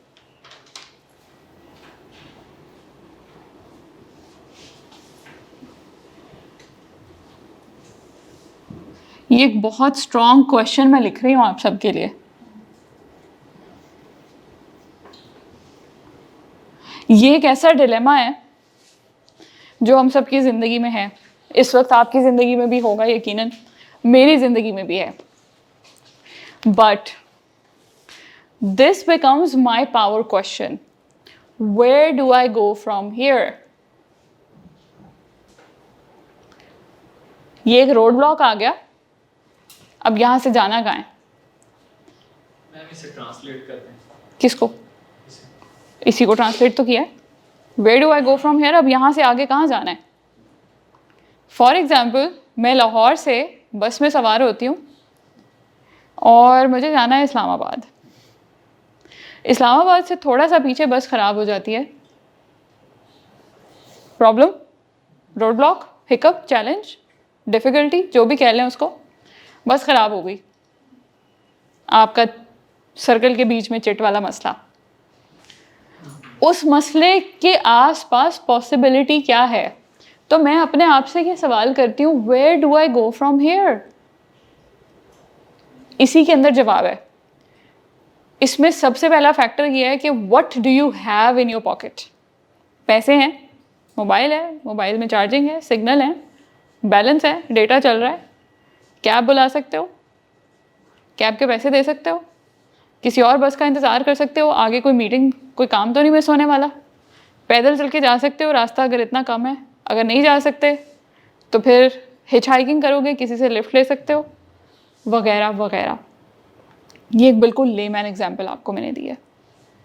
जब आप ज़िंदगी में ऐसे स्टक हो जाओ जहाँ से समझना है कि अब करना क्या है, तो अब करना क्या है को मायूसी नहीं बनाना, क्योंकि मायूसी है शैतान का हथियार। ये अगर बाइक में जाते हुए पेट्रोल पंप में पेट्रोल खत्म हो जाए तो उसको फिर किस तरह चलाना है बाइक मोटरसाइकिल पेट्रोल खत्म हो जाए। प्रॉब्लम का हल है आपके पास, आप उस हल की कॉस्ट अफोर्ड कर सकते हैं या नहीं। ठीक है, एग्जाम्पल देती हूँ उसकी। तो मैं इस क्वेश्चन को बनाती हूँ अपना पावर क्वेश्चन। ऐनक बदल ली ना, एक तो था कि मैं यहीं पे बैठ जाऊँगी, यार अब क्या होगा, अब करना क्या है, और एक है कि अब करना क्या है, where do I go from here? And in the most difficult, hopeless situations of my life, I promise you, I've asked myself this question, where do I go from here? ये आपको अपने अंदर झांकने का मौका देता है कि अब मेरे आर्सेनल में कौन कौन सा वेपन बाकी है, अब मेरे तरकश में कौन कौन सा तीर है जिसको चलाया जा सकता है और वो टारगेट बुल्स आए हिट करेगा। डिसीजन को आपने Yes. जल्दी लेना चाहिए या आपको थोड़ा सा सोच के लेना चाहिए या इस बारे में मैं कायदे आज़म के साथ हूँ कि सोच के डिसीजन लें और फिर उस पर कायम रहें। हम बदलते रहते हैं देखें, आई थिंक इट्स वेरी रिलेटिव, करें ना करें। क्योंकि समटाइम्स अगर आप यू टर्न ले रहे हैं, या यू टर्न वैसे बहुत सियासी लफ्ज़ हो गया, लेकिन I don't mean it politically, I am just saying कि अगर आपने जाना इस्लामाबाद है और आप गलती से पेशावर की बस में बैठ गए हैं, तो जैसे ही आपकी आंख खुले और आपको पता चले कि पेशावर जा रही है ये बस, तो नियरेस्ट स्टॉप पे उतर जाएं, यू टर्न ले लें, वो आपका फ़ायदा है। सो इसीलिए ये रिलेटिव है, ये सिचुएशन टू सिचुएशन वेरी करेगा कि जी डिसीजन ले के उसके ऊपर जमे रहें। देखिए, मैं ये समझती हूँ कि बेवकूफ़ी और बहादुरी में थोड़ा सा बिल्कुल फ़र्क है, बिल्कुल थोड़ा सा, ज़रा सा बाल बराबर इधर हुए तो आप बेवकूफ़ हो जाएंगे, रेजिलिएंट नहीं रहेंगे। फिर साबित कदम जिसे कहते हैं ना, जी मैं तो बड़ा पक्का हूँ, मैं इतना मुस्तकिल मिजाज हूँ, इतना साबित कदम हूँ, मैं कंसिस्टेंट रहता हूँ, फिर मैं उस डिसीजन से पीछे नहीं हटता। एक दफ़ा जो मैं डिसाइड कर लूँ तो फिर मैं नहीं हटता पीछे। तो आप अपनी तरफ से रेजिलिएंट बन रहे हैं, लेकिन हो सकता है कि वो ऐसी चीज़ ही ना हो जिसके ऊपर रेजिलिएंट होना चाहिए, तो उससे आपका पलटना ही बेहतर है, वो अक्लमंदी होगी। ठीक है, जब आप ये क्वेश्चन करेंगे तो उसके बाद आपने ये जो साइड पे आपने लिखे हैं, एक दफ़ा ज़रा नज़र मारें जो आपने साइड पे लिखा है, और मुझे बताएं क्या ये हथियार है, आपके आर्सेनल में मौजूद हथियार हो सकते हैं ये वर्ड्स जो आपने लिखे हैं, हो सकते हैं, इनसे कहीं पहुंचा जा सकता है, इसका मतलब है अगर हथियार है तो फिर फायर भी करेगा। अब आपने देखना है कि फायर किस डायरेक्शन में करना है। For example, I stumbled across a workplace which was very challenging, I was stuck and I asked myself this question, where do I go from here. ये तो मुझे लग रहा है बंद गली है, अगर मैंने यहाँ से छोड़ दिया, इस चॉइस को मैंने छोड़ दिया, तो लोग कहेंगे कि ये क्या किया, बेवकूफ़ी की, ये तो बहुत बड़ी। बिल्कुल रिसेंट वाक़या बता रही हूँ आपको। But then I kept thinking, and one day when I just couldn't take it anymore, I left it. And then I came home and I asked myself this question, अब क्या करना है, अब जाना किधर है? And I told myself कि अब मैंने कहीं और नहीं जाना, अब मैंने खुद का काम करना है, अपने ऊपर मज़ीद काम करना है। अभी कुछ दिन पहले एक इंटरव्यू था, तो उसमें इंटरव्यूअर ने क्वेश्चन किया कि आप कम्युनिकेशन स्किल पढ़ाती हैं, तो कम्युनिकेशन स्किल क्या होती है वगैरह, इस तरह कोई जेनेरिक सवाल किया उसने। तो मैंने जवाब में उनको कहा कि कम्युनिकेशन मुझे पढ़ाते हुए 10 साल हो गए हैं, लेकिन कम्युनिकेशन सीखते हुए मुझे 13 साल हो गए हैं, and it is still going on. I am in no position as of now to say कि जी हाँ मुझे कम्युनिकेशन स्किल आती है, नहीं आती। और ये मेरे को हम्बल होने के लिए नहीं कह रही, ये सच बात है, ये मैटर ऑफ फैक्ट बात है कि मुझे अभी भी 100% नहीं आती। मैं जिन मेंटोर से सीखती हूँ, ये भी आपको पब्लिक डोमेन में बहुत मिलेगा। सॉरी, परसेंटेज कितनी होगी? आई don't think it's about percentage, I think it's about, जैसे मैंने अभी कहा ना, एक्सेलेंस मेजरेबल नहीं है, इट्स नॉट क्वान्टिफाइबल। तो दुनिया में जो बहुत अच्छी कीमती चीज़ें होती हैं उनको आप क्वान्टिफाई अक्सर नहीं कर पाते। जैसे दुआ को क्वान्टिफाई नहीं आप कर सकते, मोहब्बत को क्वान्टिफाई नहीं कर सकते, दर्द को क्वान्टिफाई नहीं कर सकते आप, ठीक है। तो इस तरह की जो वैल्यूएबल एसेट्स हैं आपके, उनको आप किसी डब्बे में बंद करके मेजरिंग कप पे नाप नहीं सकते कि इतने परसेंट हुआ है। कम्युनिकेशन स्किल्स, सॉफ्ट स्किल्स भी साथ, बिहेवियरल साइंसेस भी साथ। Yes, it's part of that.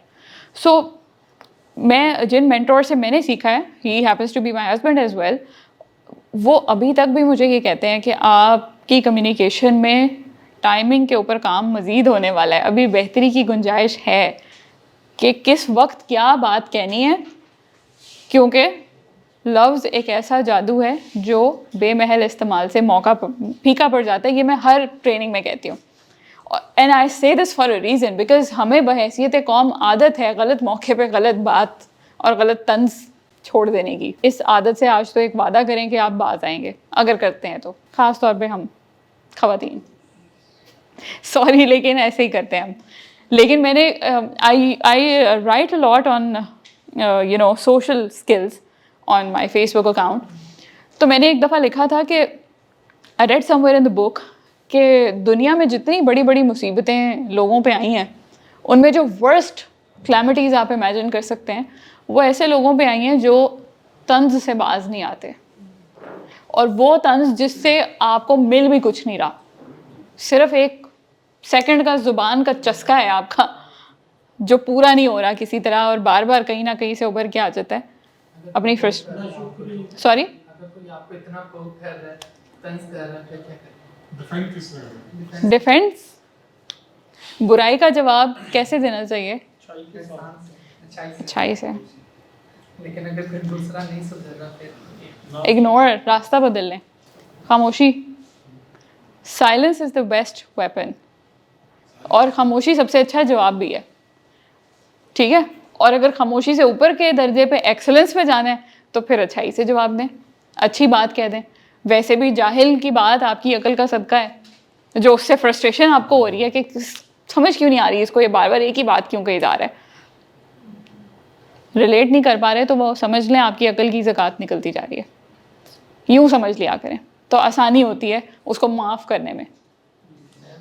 जी, तो हम अगर देखते रहे, लेकिन अगला बंदा खुद मेंटल हो जाए फिर।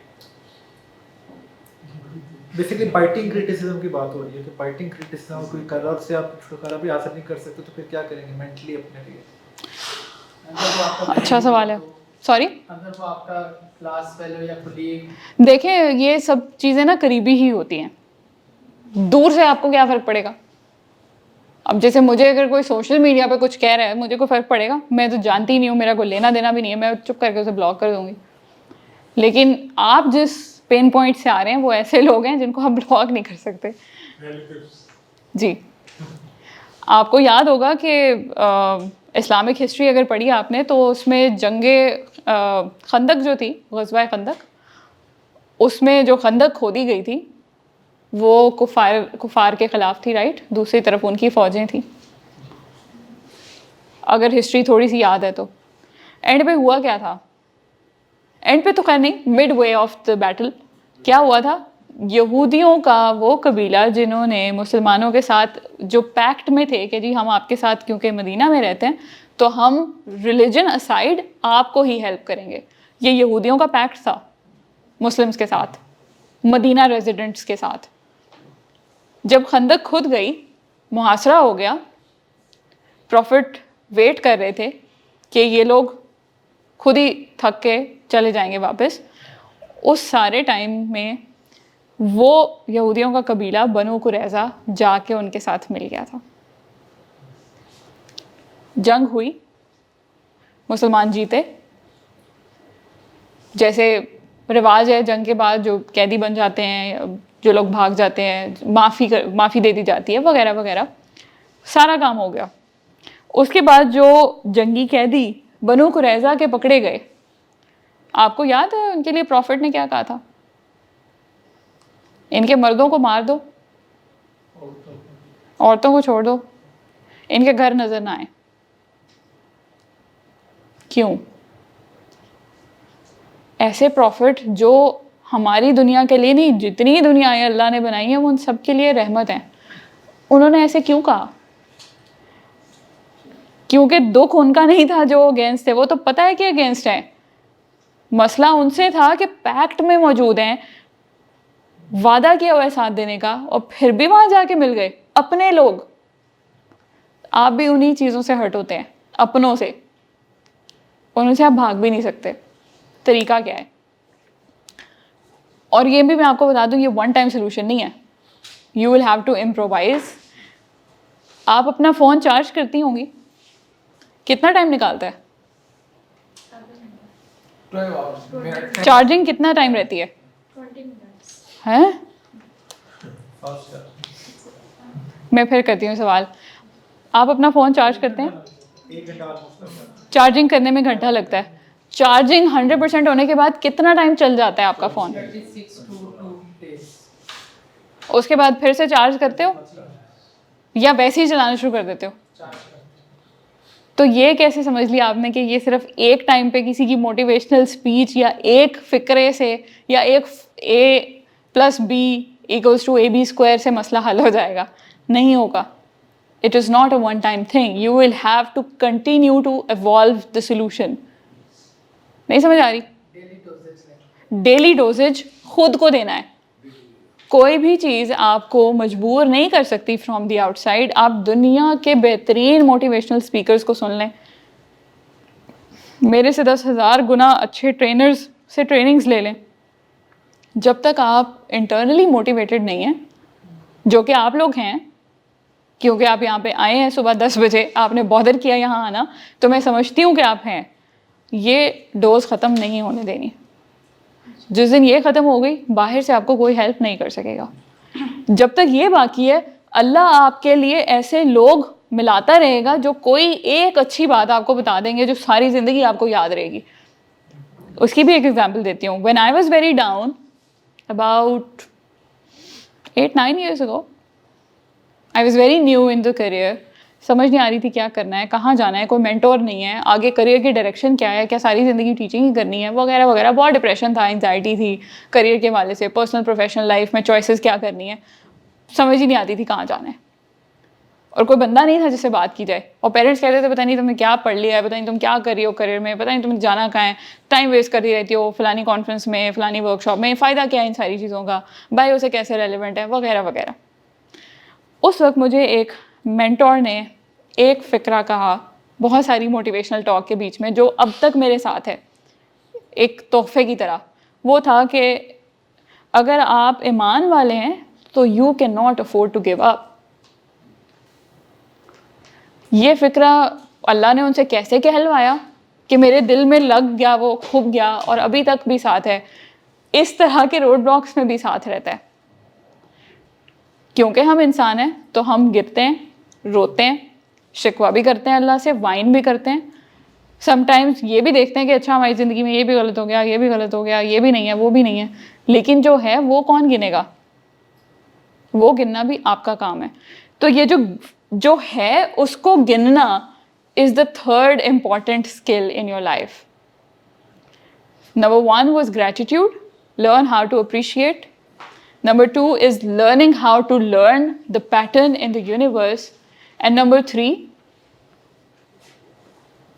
बोले भाई, अभी बोला है मैंने, Learning how to learn, Promptly. counting your blessing, counting your blessings. seeing what you have, Yes. and that will help you answer this question. ये जो प्रॉब्लम वाला पेज है ये अपने पास रखें और इसको हर हफ्ते निकाल के इसमें चीज़ें ऐड करना शुरू करें, चाहे एक ही। जब आपको पता होगा ना कि मैंने हर वीकेंड पे कोई एक आध चीज़ इसमें लिखनी है, तो फिर आपको कुछ नया सीखने का भी शौक होगा। लर्निंग हाउ टू लर्न, ये सीखें कि सीखना कैसे है, ज़रूरी है, बहुत ज़रूरी है। इसमें आ जाता है, मैंने एलपीपी फंड में रिलेशनशिप मैनेजर, तो हमारा ये होता है कि एक्सीलेंस आउटस्टैंडिंग 90% होता है, आउटस्टैंडिंग पे होता है, तो फिर आपका फ्यू भी 40% होगा, अगर आप आउटस्टैंडिंग से कम है तो 20% होगा। तो ये चीज़ें ना हमारे काफ़ी इसमें जो लिखी है, स्ट्रगल, फ्रेंड्स, सोसाइटी, इस तरह की चीज़ें, तो एक करके भी अगर मैं उसको देखूँ कि मुझे कहाँ से फ़ायदा हो सकता है, तो वो मेरी स्किल्स के लिए, मेरे जॉब के लिए कितना बेनिफिट है। देखें, I don't think it's more of a question, I think it's more of a reflection comment as well. जी, सो कम्युनिकेशन स्किल्स के हवाले से डॉक्टर जावेद इकबाल का बहुत अच्छा नाम है, फेसबुक पे वो बहुत अच्छा कम्युनिकेट करते हैं, और वो डॉक्टर को CPSP लेवल पे भी पढ़ाते हैं, उनको भी मैंने फॉलो किया। आज आपकी पहली वर्कशॉप हुई है, तो इसी में बहुत फ़ायदा हुआ है। You are of course a very good mentor to me. Thank you, that's very kind of you. So जनाब, छोटी सी ऐड करूं, जी जी, मैं जो ज़्यादा बहुत सारा फोकस होता है जैसे हेल्प टू पुअर, छोटे किसी ऐसे लोगों को देखता हूँ तो कोशिश होती है कि जितनी भी इनकी हेल्प की जाए मैं करूँ। एक छोटी सी एग्जांपल को मैं ख़त्म करता हूँ। हाँ प्लीज़। एक मैं किसी फ्रूट लेने गया, एक रेडी वाले के पास फ्रूट ले रहा था, मैंने देखा एक बूढ़ी औरत खड़ी बड़ी देर की वेट कर रही थी। तो मैंने कहा, अम्मा जी आपने क्या लेना है? कहती है फ्रूट। तो मैंने उसको साथ बनाना लेके मैं दिए हैं। अच्छा, मैं दोबारा उसके लेने का मैंने पीछे देखा तो वो नज़र नहीं आई। तो मैंने ये चीज़, ये कहते हैं ना कि अगर आप नेकी करते हैं तो नेकी का दरिया में डाल, और आप बताना नहीं चाहिए। हाँ। लेकिन अगर कुछ आपने जिंदगी के अंदर अच्छी चीज़ें इस तरह लोगों की कार हैं, तो इसको आप ज़रूर शेयर करना चाहिए ताकि दूसरों के अंदर भी ये चीज़ पैदा हो। तो ये चीज़ों, इसको मैं ज़्यादा फोकस आप बिल्कुल ठीक कह रहे हैं।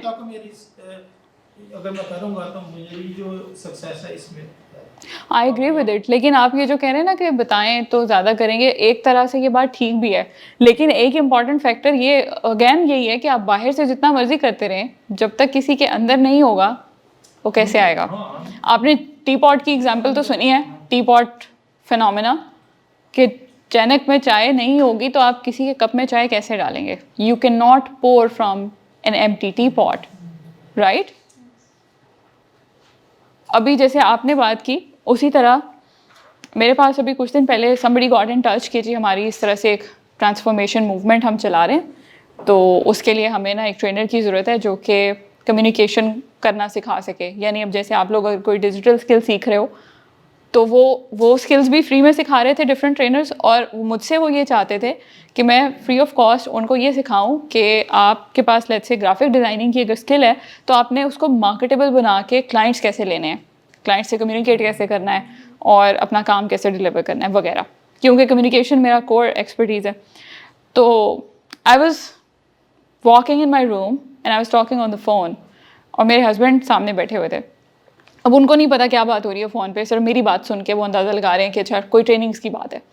मैंने उसको कहा कि अच्छा ठीक है जी, ऐसे करिकुलम डिज़ाइन होगा, इतने ड्यूरेशन होगा, ऐसे ऐसे मैं डिलीवर करूँगी, ये उसके फीडबैक लूप्स होंगे, असेसमेंट इस तरह से कर लेंगे, इतने मंथ का प्रोग्राम बना देते हैं। सारी जनाब डिस्कशन हो गई। तो मेरे हस्बैंड ने पीछे से मुझे इशारा किया कि तुम कम्युनिकेशन की ट्रेनर हो, सारी बातें तुमने कर ली हैं, इंपॉर्टेंट बात तो तुमने पूछी नहीं। उनको नहीं पता कौन है और या मेरी पहले क्या बात हुई है। तो उन्होंने कहा तुमने ये तो पूछा ही नहीं कि वो पैकेज क्या दे रहे हैं। तो मैंने उन्हें कहा कि एक मिनट फ़ोन बंद करने दें, मैं आपको बताती हूँ। फ़ोन बंद हुआ तो मैंने उनको डिटेल बताई कि इस तरह से ये लोग हैं, ऐसे ट्रेनिंग्स कराते हैं, और ख़ास तौर पे पाकिस्तान के जो रिमोट एरियाज़ हैं वहाँ पे करवाते हैं, और ऑनलाइन होती है, and it's just once a week 1 hour. तो मुझे कहते हैं तुम क्यों कर रही हो, तुम फ्री में क्यों कर रही हो, you charge so much of your trainings, तो तुम फ्री में किस लिए कर रही हो। तो मैंने उनसे कहा कि ये it's been 10 years that I am working now.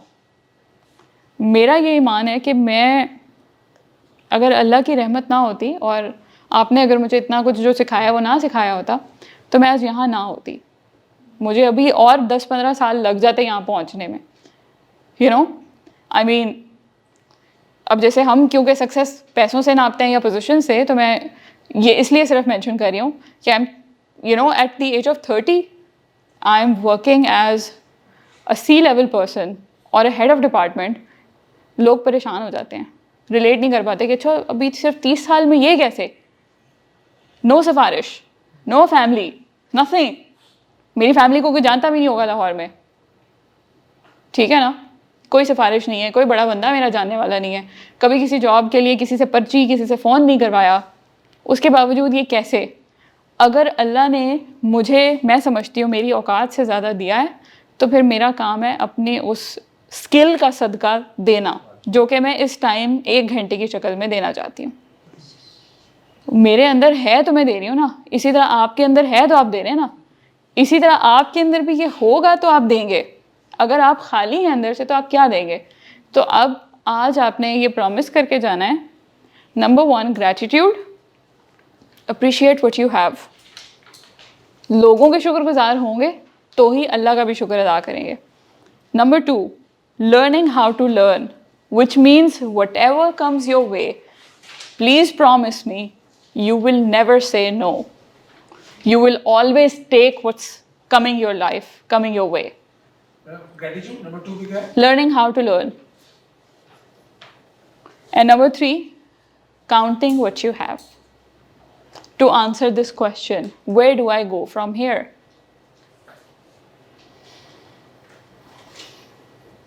अगर ये 3 चीज़ें आपने सीख ली तो फिर आपको सारी सॉफ्ट स्किल्स भी सीखना आ जाएंगी, टेक्निकल स्किल्स भी सीखना आ जाएंगी, पैसे कमाना भी शुरू हो जाएंगे। और ये प्लीज़ याद रखें, not because I am earning lot of money and I am saying it, क्योंकि हम अक्सर यही कहते हैं कि हाँ खुद के पास तो बड़े पैसे हैं तो ऐसी बड़ी बड़ी फ़िलोसॉफिकल बातें करना आसान है, ऐसा नहीं है। लेकिन मैं as a matter of fact आपको बता रही हूँ कि हज़रत अली का कॉल है कि रिज़्क इंसान का मौत की तरह पीछा करता है, तो जितना आपके मुकद्दर में लिख दिया गया है वो आपको मिल के ही रहना है। मैम एक और कॉल भी है हज़रत मौला अली का। हज़रत मौला अली फरमाते हैं कि जो आपके नसीब में है वो चाहे पहाड़ों में छुपा हो, वो आपको मिल के रहता है। बिल्कुल जी, यही मैं आपसे कह रही हूँ कि जितना मुकद्दर में लिख दिया गया है ना वो आपसे छीन कोई नहीं सकता। मैडम आपकी बायोटेक्नोलॉजी फील्ड है और आपने बताया मुझे बायोटेक्नोलॉजी की, तो how do you switch your communication skills पे कैसे आई आप? Because I was very interested in learning language. जब मैं वो पढ़ रही थी तो I use to write for newspapers. उसके बाद I went to the US, I did a certification, जैसे अभी मैंने बताया, एरिज़ोना स्टेट यूनिवर्सिटी से। वापस आके फिर I started training for communication and language, and that is how I came into trainings. ठीक है जनाब, इस सेशन को हम यहीं पे इसका इख्तिताम करते हैं। आई रियली होप कि कोई एक जुमला या एक लफ्ज़ ऐसा हो जो आपको आने वाली ज़िंदगी में हेल्प कर सके, और मैं दुआ करती हूँ कि ये जिस एम्बिशन के साथ आप यहाँ आए हैं, अल्लाह ताला आपको इस एम्बिशन से 10x 100x ज़्यादा दे इंशाल्लाह। ठीक है जी, thank you so much for coming, thank you for listening, thank you for being a part of all this writing early morning. बहुत बहुत शुक्रिया। Please keep this page with you and keep adding what you have in your arsenal every week. Promise? जी बोलें। कि आप अपनी life में जो current life में कंफर्टेबल हो जाते हैं, उसमें कैसे निकला है? मतलब कि आप जो भी चीज़ें मिली हुई हैं, मैं अल्लाह ब्लेस है आप, लेकिन आप पैशन वाले जोन से ना आगे ग्रो नहीं कर रहे। आप एक ही स्टेज पे जिस तरह स्टक हो गए, तो फिर आगे जोन से अपनी कंफर्ट जोन से कैसे निकले? मैडम एक और बात भी, मेरा CGPA जा रहा है 2.95 2.9 जा रहा है। अब मैंने CGPA को अगले 2 सेमेस्टर में 3 से ऊपर ले जाना है, 3.25 तक ले, 3.30 तक ले जाना है, और जॉब भी लेनी है यूनिवर्सिटी ऑफ लाहौर में। तो how can I further proceed with my mission? I might not be the best person to give you an advice on GPA. उसका रीज़न ये है कि I secured 3.76 in honors, 3.67 in MS, but that was not my goal. जैसे risk की हम बात करें, असल चीज़ है आपका काम, risk is bound to come. इसी तरह असल चीज़ है आपका पढ़ाई वाला काम, GPA is bound to come. Pakistani system में नॉट वेरी मच, क्योंकि उसमें और भी बड़े फैक्टर्स इन्वॉल्व होते हैं, लेकिन फिर भी जितनी कोशिश आप कर सकते हैं, मैंने अपनी ज़िंदगी में तो यही प्रैक्टिस की है, इसलिए मैं कह रही हूँ कि I M probably not the best person. Madam आपने बैचलर्स की ऑनर्स के बाद जॉब कहाँ की और एमएस के बाद कहाँ? उससे क्या फ़र्क पड़ता है? हाँ ठीक है, इन दो सवालों का कोई ताल्लुक नहीं है आपस में, लेकिन जीपीए के बारे में I probably won't be able to give you any advice, क्योंकि बाय प्रोडक्ट है ना, हम तो असल की बात कर रहे हैं, आप सूद की बात कर रहे हैं। महावरतन जी, देखो comfort zone is a very dangerous place. आपने सुना ही होगा नथिंग एवर ग्रोज देयर, लेकिन again only you can push yourself. Please ask your self this question कि अगर मैं यहाँ पे खुश हूँ तो ठीक है, कंफर्ट जोन में रहने में कोई प्रॉब्लम नहीं है। जैसे अभी मैंने कहा, when I was teacher trainer at Beacon House, उस टाइम पे there were a lot of teachers there जो कि 20-20 साल से वहाँ काम कर रहे थे। तो क्या वो मतलब बुरे हो गए, या वो लेस एम्बिशियस हो गए, या वो डम हो गए? नहीं, उनको कंफर्ट जोन वही लगा, उनको वो सूट कर रहा है। जैसे अभी मैंने कहा, what ever floats your boat, सही है तो करते रहो। मेरा भाई मुझे कह रहा था कि तुम बहुत कंफर्ट जोन में हो ना। भाई के कहने से क्या होता है? अभी आपने कुछ भी नहीं देखा और आप इतने कंफर्ट जोन में किस तरह से हैं? From the looks of it, I think you're very happy with whatever is happening. आप तो अपने कम मार्क्स से भी खुश हो, तो रहो खुश। One thing more, madam, अगर आपने publications में आना है, writings में आना है, तो you have to read the articles and research papers of the previous supervisors and professors. Yes. जो उनकी publish हो चुके हैं, ये abstracts publish हो गए, इनके research methodology results publish हो चुके हैं, तो reading बार-बार करनी पड़ती है, और फिर हमें एक नया abstract, आपने कैसे MS में अपना article publish किया था? आर्टिकल नहीं थे, there were number of articles, but मैं पाकिस्तान की रिसर्च को रिसर्च नहीं कहती। वो इसलिए कि हम रिडेंडेंट काम कर रहे होते हैं। I am sorry but that's true, you know. आप लिटरेचर रिव्यू करके और 2-4 और पढ़ते हैं, जर्नल इंटरनेशनल पाकिस्तान जेपीएम में जनरल पाकिस्तान मेडिकल एसोसिएशन है, जेपीएम में जर्नल ऑफ एफएमएच है, या एसक्यूआईपी है, सिम्स का है, मेडिकल कॉलेजेस के जर्नल्स पढ़ने पड़ते हैं, रिसर्च पढ़नी पड़ती है। ओके, सो तो फिर अब हमारा स्पेक्ट्रम ब्रॉड होता है, और फिर हम सोचने में आते हैं कि हमने अब किस तरह प्रोसीड करना है, हमने डेटा कहाँ से। ये आप मुझे पूछ रहे हैं या मुझे बता रहे हैं? मैडम मैं ये आपसे भी सुना कि आपने पब्लिश कैसे किया? No really, I want to know कि ये it's more like a comment. आपने कैसे मैडम पब्लिश किया अपना? देखो, मैं ये नहीं कहूँगी कि मेरा published work is original, because I hardly tell people that I've published papers. This is how public universities work in Pakistan. कि आपने यहाँ से पकड़ा, वहाँ से पकड़ा, ऐसे लिटरेचर रिव्यू, इधर से काम थोड़ा सा उधर से मिक्सअप किया, थोड़ा सा खिचड़ी बना के उसको नया नाम लगा के उसको पेस्ट कर दिया। सो मेरा काम ऑलमोस्ट इसी तरह का है। तो मैं आपसे कह रही हूँ ना कि I am not against the degree, I'm not against a degree at all. University exposure is extremely important. But at the same time, I'm not very happy with how things are going. तो इसलिए सिर्फ उस पर फिक्सेट होके बैठ जाना is not मेरी पूरी दुनिया। देखिए, मैंने अपनी क्या कहते हैं 18 years of education है ना, एमफिल पाकिस्तान में, 18 साल की एजुकेशन को मैंने परसू नहीं किया, क्योंकि मुझे लगा कि this is not my cup of tea. So why not I learn something else and start from zero? In this case, not even zero, it was from minus. Minus से zero में आया, क्योंकि मैं तो पीछे बायोलॉजी में थी कहीं फील्ड में, तो पहले ज़ीरो पे आई, फिर ज़ीरो से आगे मोमेंटम पकड़ा, ट्रेनिंग्स में शुरू कर दिया।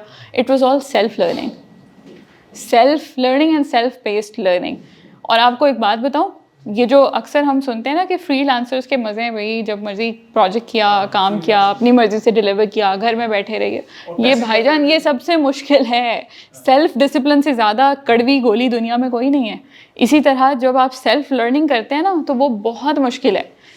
और अभी जैसे मैं अपना काम कर रही हूँ, जॉब में तो होता है ना कि मतलब, खैर मैंने तो जॉब्स भी ऐसी की जिसमें जाने का टाइम है, आने का कोई टाइम नहीं है।